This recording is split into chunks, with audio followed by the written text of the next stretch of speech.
เรื่องวิสลับคลุนปรุโบจีเพลิง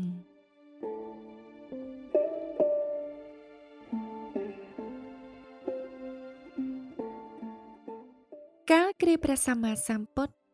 ទ្រង់គង់នៅវត្តចេតវ័នព្រះអង្គបានលើកជាដកមកសម្ដែងដល់ភិក្ខុទាំងឡាយឲ្យឃើញថាការបូជាភ្លើងមិនកាត់មានជាប្រយោជន៍អ្វីទេតែថែមទាំងធ្វើឲ្យមានទោសទៀតផងមានដំណើរថា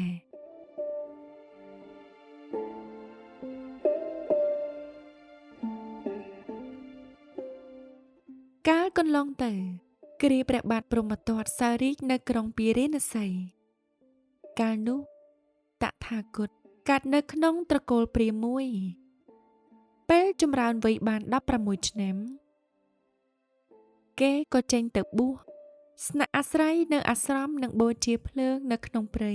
តាមជំនឿដែលមានពីយូរមកហើយនៅថ្ងៃមួយព្រាហ្មណ៍បានទទួលបាយមធុបាយៈជាច្រើនក៏មានបំណងបូជាមធុបាយៈដល់ភ្លើងនៅក្នុងអាស្រមទើបចាក់មធុបាយៈទាំងនោះនៅក្នុងគំនរភ្លើងពេលដែលខ្លាញ់នៅក្នុងមធុបាយៈត្រូវភ្លើងក៏ឆាបឆេះខ្លាំងឡើងបន្តិចម្ដងហើយរាលឆេះអាស្រមនោះអស់ទៅតែសំណាងល្អដែលព្រាហ្មណ៍មិនបានទៅក្នុងអាស្រមទើបរួចផុតពីសេចក្តីស្លាប់ព្រាហ្មណ៍គិតក្នុងចិត្តថា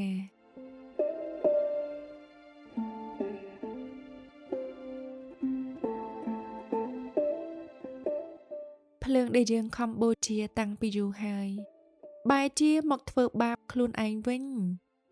តើគួរឲ្យយើងបូជាតទៅទៀតដើម្បីអ្វីទៅគិតឃើញដូច្នោះហើយគេក៏ពន្លត់ភ្លើងនោះចោលអស់ទៅក្រោយមកគេក៏ចេញទៅបួសជាឥសីតាំងនៅក្នុងអភិញ្ញា6និងសមាបត្តិ8រហូតសម្រេចឈានក្រោយពីពេលស្លាប់ទៅក៏ទៅកើតនៅព្រហ្មលោកកាលក្រោយមក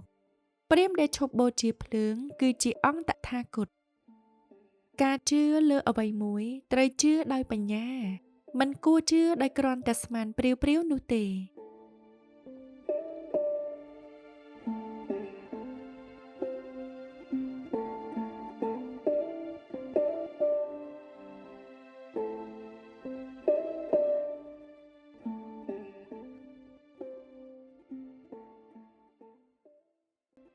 រឿងការតាំងចិត្តមោះមុត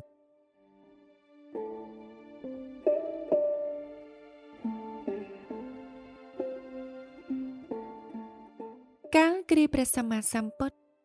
គង់នៅវត្តចេតវ័នព្រះអង្គបានលើកជាដកមកសម្ដែងដើម្បីដោះស្រាយបញ្ហាអំពីរឿងមនុស្សមួយក្រុម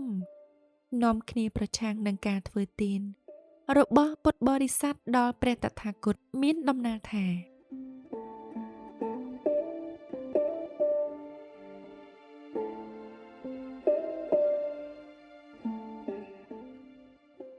កាលកន្លងទៅគ្រាព្រះបាទសុសិមៈសោយរាជ្យនៅក្រុងពារាណសីកាលនោះតថាគតកើតក្នុងត្រកូលព្រាហ្មណ៍មួយដែលមានមុខងារអន្តងហៅប្រលឹងដំរីដែលបន្តមករហូតដល់ទៅ7ជំនាន់មកហើយ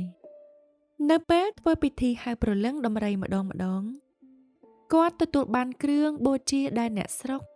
និងព្រះរាជាយកមកបូជាយ៉ាងច្រើនជាហេតុធ្វើឲ្យត្រកូលខ្លួនមានទ្រព្យសម្បត្តិសេសសល់បានរហូតដល់ច្រើនជំនាន់ទៀតពេលមាណពចម្រើនវ័យបាន16ឆ្នាំឪពុកក៏ស្លាប់ចោលទៅគ្រានោះមានពួកព្រាហ្មណ៍ដែលច្រណែនចង់បានទ្រព្យសម្បត្តិពីការធ្វើពិធីអន្ទងហៅប្រលឹងដំរីនេះបាននាំគ្នាទៅក្រាបទូលព្រះរាជាថា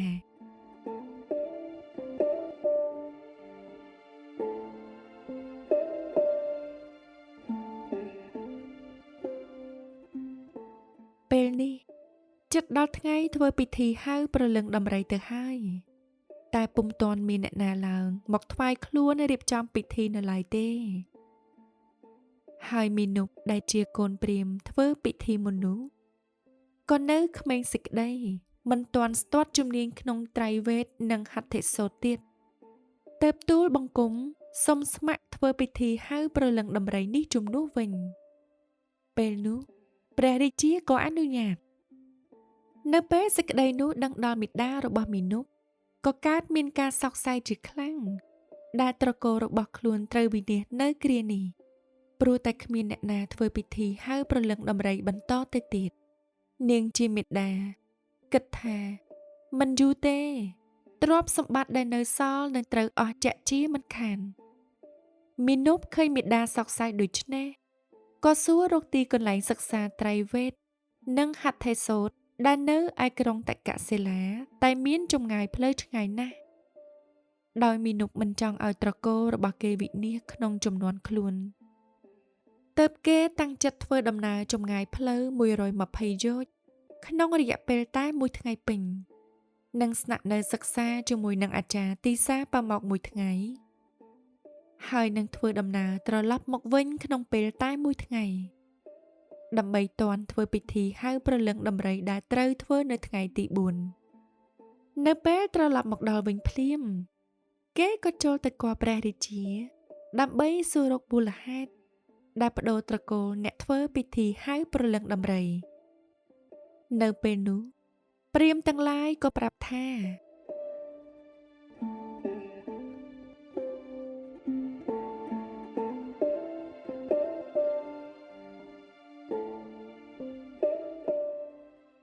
មកពីខ្លួនគេពុំទាន់ស្ទាត់ជំនាញក្នុងហត្ថេសូត្រ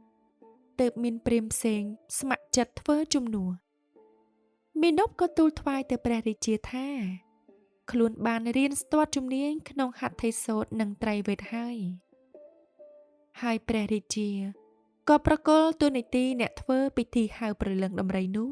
ឲ្យទៅត្រកូលដើមវិញមីនុបក៏ទទួលបានគ្រឿងបូជាយ៉ាងច្រើនដែលជាទ្រព្យបម្រុងត្រកូលតទៅទៀតការធ្វើអ្វីមួយក៏ដោយកាលណាបើមានការតាំងចិត្តមូលមុតហើយតែងទទួលបានជ័យជំនះនៅទីបំផុត